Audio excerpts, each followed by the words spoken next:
រហូតមកដល់ពេលនេះខ្ញុំមិនទាន់ឃើញដៃគូរបស់ពេជ្រសម្បត្តិប្រកួតជក់ចិត្តដោយ Iron Clark នេះទេបាទ Iron Clark នេះគឺជាដៃគូប្រកួតដ៏ជក់ចិត្តនិងស្វិតស្វាញបំផុតបាទសម្រាប់ដៃគូផ្សេងៗដែលប្រកួតជាមួយនឹងពេជ្រសម្បត្តិគឺមិនថាមិនល្អមើលទេបាទអញ្ចឹងខ្ញុំសូមស្នើសុំនៅពេលដែលមាន sponsor ធំឬក៏ស្ថានីយទូរទស្សន៍អីផ្សេងៗបាទសូមរៀបចំការប្រកួត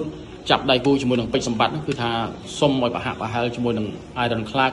ឬក៏ល្អជាងនេះក៏បានដែរបាទខ្ញុំឃើញការប្រកួតនេះជក់ចិត្តមែនទេបាទគឺខ្ញុំមើលឲ្យមើលទៀតមើលមិនចេះធុញតែម្ដងដោយសារតែមានទៅមានមកសម្បត្តិក៏ត្រូវរបស់គេបាទគឺថាក្រៅពីសម្បត្តិខ្ញុំជឿថាប្រកាសជានឹងត្រឡប់តែម្ដងដោយសារអីมันអាចធន់បាទมันអាចមានអ្នកណាធន់លើសពេជ្រសម្បត្តិបានទេបាទពេជ្រសម្បត្តិនេះខ្ញុំពិតជាសរសើរបាទសរសើរនៅភាពធន់របស់គាត់កណ្ដាប់ដៃក៏ធ្ងន់អញ្ចឹងរកការប្រកួតផ្សេងមិនថាដណ្ដើម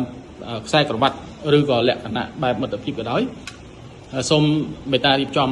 ដៃគូឲ្យល្អបាទគឺឲ្យបានស្មើនឹង Iron Clark នេះបាទប៉ុណ្ណឹងបាទអរគុណសម្រាប់ការតាមដាននៅវីដេអូនេះ